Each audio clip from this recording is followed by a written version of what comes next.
Welcome to the Lex Factor. I'm your host, Lex. Today, part 3 with Sandi West of Spider Academy.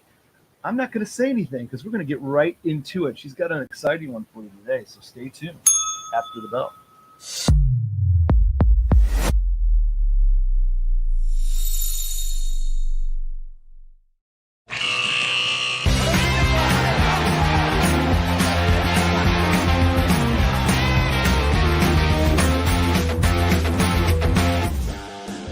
Oh, yes. Oh, yeah. Oh, yeah.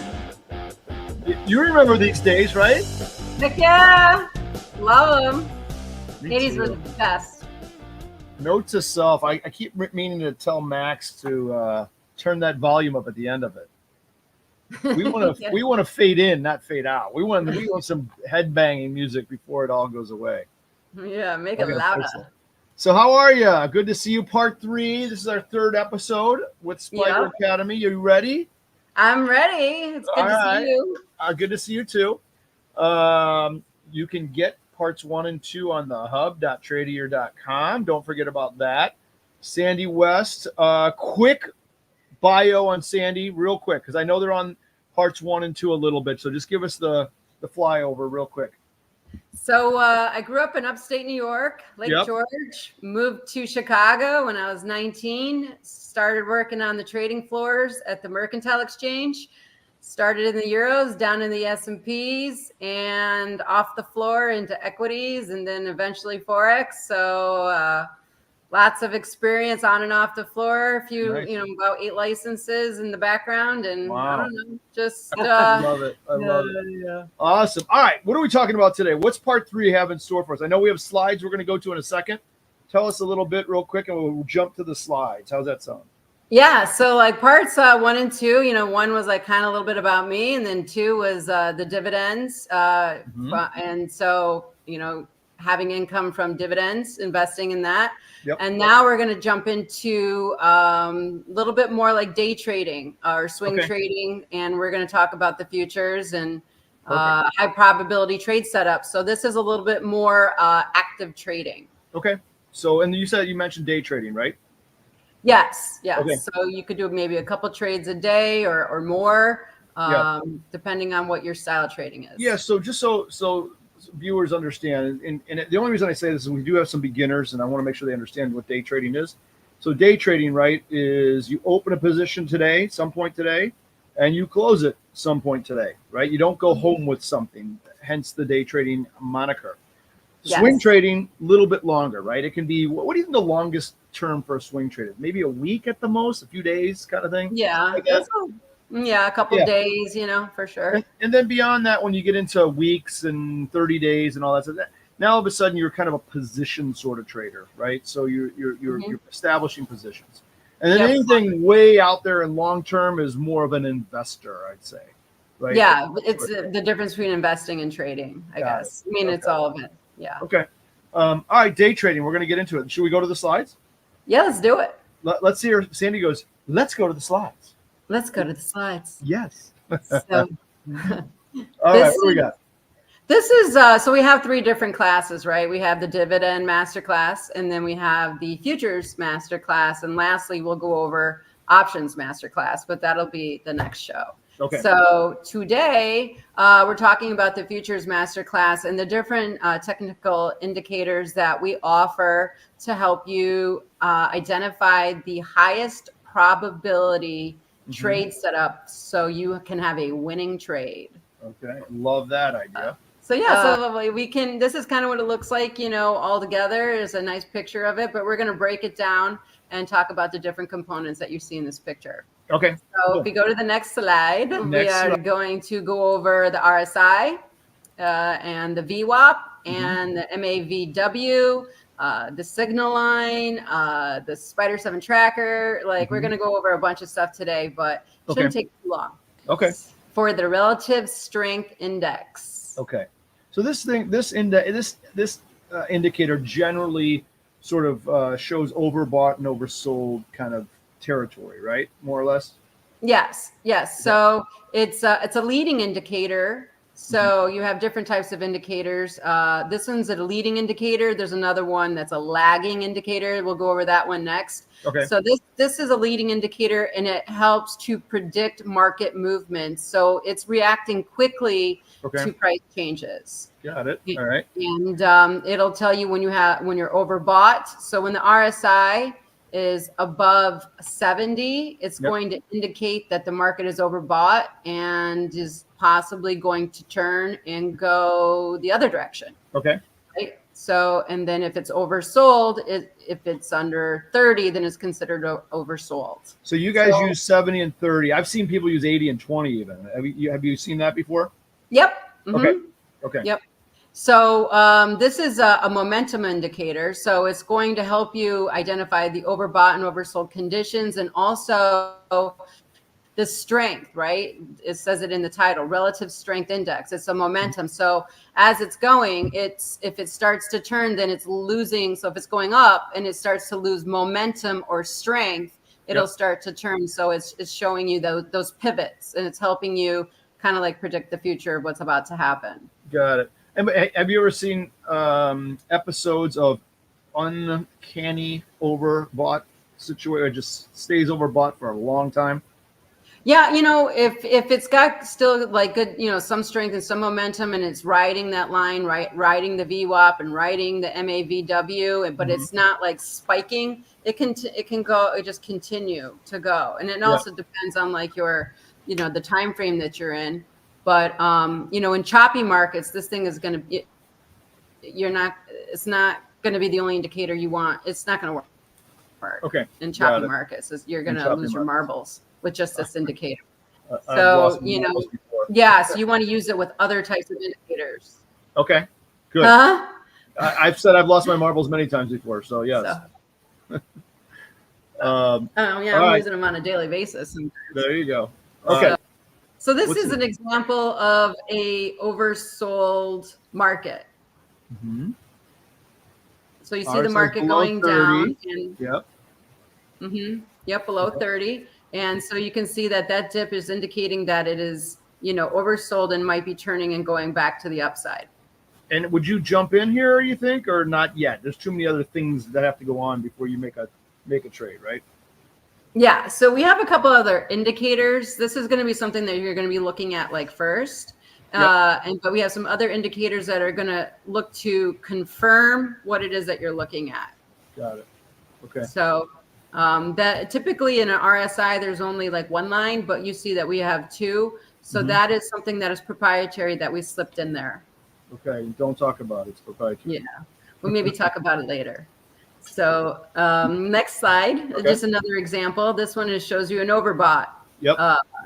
So the RSI is at the top, it's overbought, and then it starts to come down. So when it's above 70, it's signaling that the market's overbought. So can you tell us the time frame here, or is that a secret sauce item? I mean, it works on all different time frames. Okay. It depends on, like, again, if you are, doing multiple trades per day, or if you're like doing like only, once every couple days. So what kind of trader you are. Gotcha. It'll look different on different time frames. Got it. Okay. Cool. Next slide. Sliding over. So what is the VWAP? The VWAP, it sounds like a song, doesn't it? Like doo-wop, doo-diddy. So going back a little further than the 80s. So the VWAP is the volume weighted average price, and this is a lagging indicator, right? So we're using a leading indicator with a lagging indicator, and this is going to confirm like existing trends. And this is slower to react to price movements. So it's going to, confirm the direction of the trend and where we're going. Okay. The MAV-W line is a moving average that's a volume weighted moving average. Okay. And it's actually the moving average of the VWAP. The moving average of the VWAP. Okay. Yeah. So the VWAP, I should mention, is reset every single day. And it's one of those indicators that I think it might be the only one. I don't know if it's the only one, but one of the very few, if not the only one, that resets every single day. And so if you're trading like the mini S&P, it'll reset at 9:30 a.m. Eastern Standard Time every single day. Got it. Got it. So Okay. the other ones are usually over more time. So Sure. so the VWAP will reset every single day, and it's based on volume. And then the MAVW is a smoother line of the VWAP because it's over a longer period of time. Okay. So now you can see the market. You can see the market broke above the VWAP and the MAVW, which is a volume weighted moving average, and it's now signaling that it's bullish. So if you had and it continues to ride that line, that gold line, right? Yep. So it's staying above that, and so let's go to the next slide.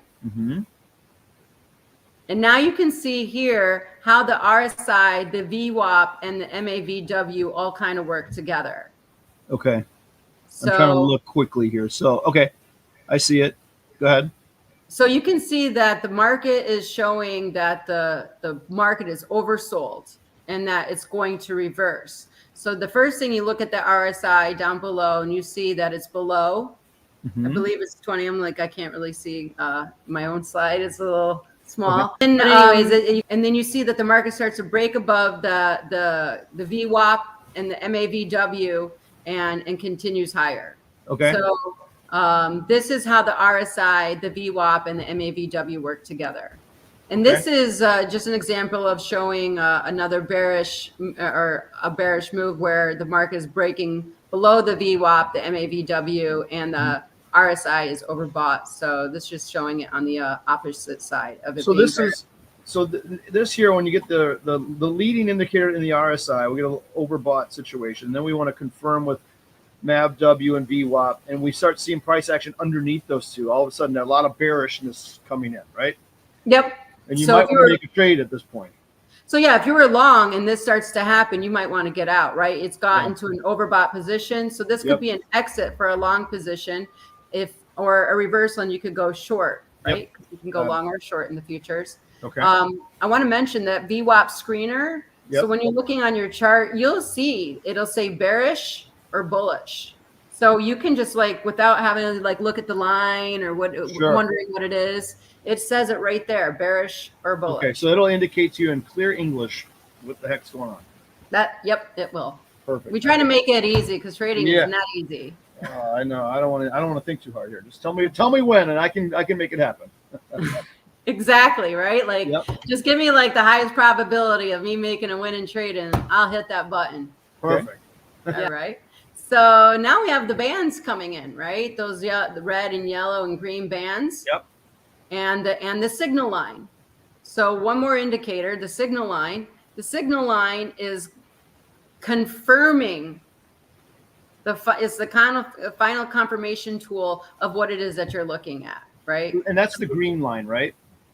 It's the gold line at the bottom, or I'm not the gold line. It's when the green, so the signal line is green when it's above the gold, then it goes red when and then so it's crossing a MACD. Okay, I got it. MACD, the signal line. Oh, I was thinking the bars were the signal. Sorry, I got you. Oh, well, those are also signals too. Yep. So we're looking at two new components to it. We're looking at the signal line all the way at the bottom. Yep. And then I let a little bit of the secret out of what the signal line is. Some people might know, that they might. It's part of the MACD. Yeah. So it's also a lagging indicator. Okay. Okay. Very cool. So anyways, this is just showing you a high probability trade setup utilizing the RSI, the signal line, and the MAVW, and the VWAP. And you can now see the bands. And then we're going to go into the bands a little bit more on the next slide. I think it's numbers. So those are like a cycle indicator, right? So those are going to tell you kind of where you are in the cycle. So you can see here, the RSI is oversold. It's showing you a buy setup. So we can be clear about that. Got it. So the RSI is oversold. Yep. You get the cross on the signal line. Yep. See that too. You get the warning, the yellow line that is showing you that a trade is coming up. Okay. The green indicates that you have a good, so you can enter in on the yellow, you can enter in on the green, Yep. you can enter in on the number 1, but you don't want to enter in on number 5 because it's already kind of made its move. Right. Now you get another yellow one and you get another green one, right? Mhm. But look at the RSI. Look at the signal line. It's not the most cherry setup, right? Right.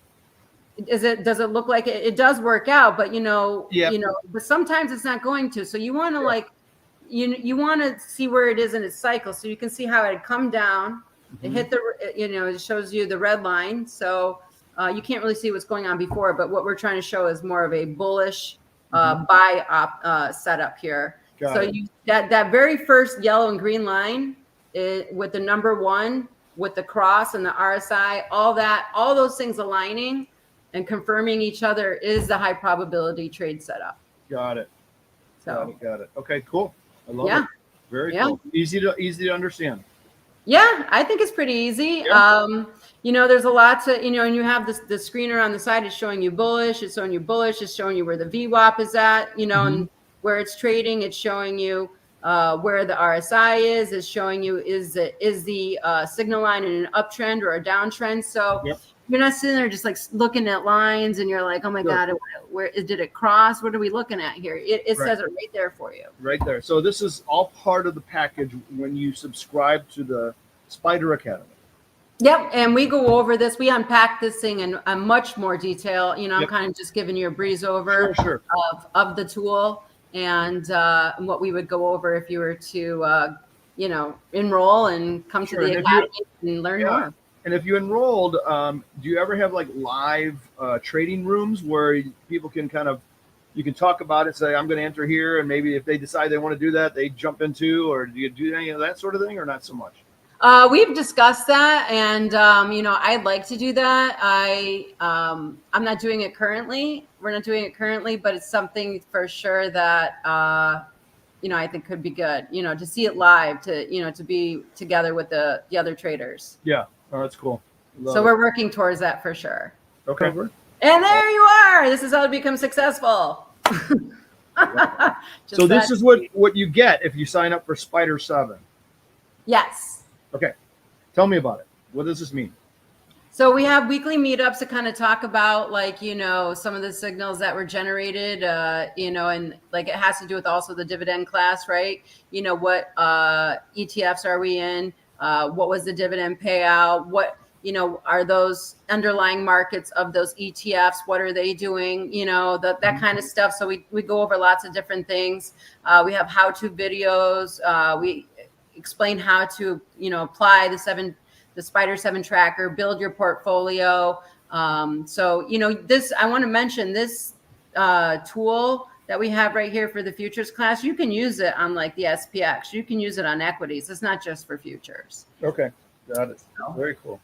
Yeah. So we go over a lot of stuff. We really try to make it an educational thing for traders so that they're learning and they're getting the tools and they're getting the best possible setup to have success and minimize the risk. And I know you mentioned this in previous episodes, but how frequently are we trading in the course of a week with all of this, would you say? Well, this one is much more frequent. Yeah.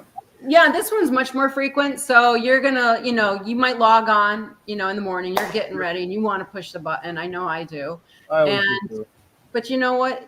The market doesn't always give you the most, highest, maybe the day before was like a, gangbuster day. Mm-hmm. And now we're consolidating, right? And you're not going to get that high probability setup. So not only is it important to understand when to get into a trade, but also when not to take trades. Sure. So sometimes, there's setups in the morning, sometimes there's setups in the afternoon. So it really depends on like what the market's going to give us, what kind of trader you are. Are you going to be trading, you want to trade more than once or twice a day and, there are day trading rules and, or if you're a swing trader. So it depends on what kind of trader you are, how frequently and what the market's going to give us. That's awesome. Okay. How do we get a hold of this? Give me a website and we're going to put this into the video. So just tell us what it is for now.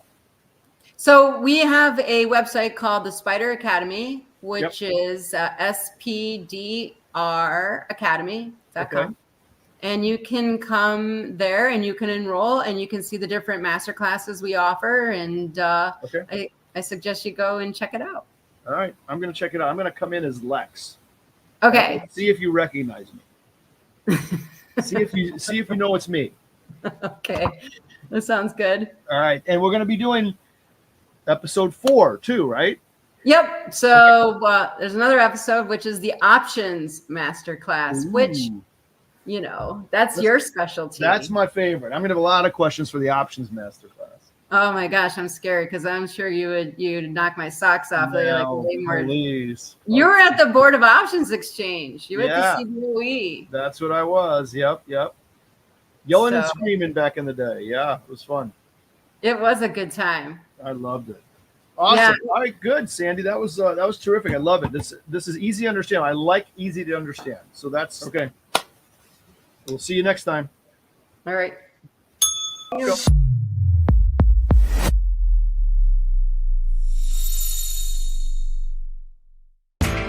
You know how the financial world goes. Here comes the buzzkill. Please make sure to take some time to read this boring disclaimer. We will owe you one.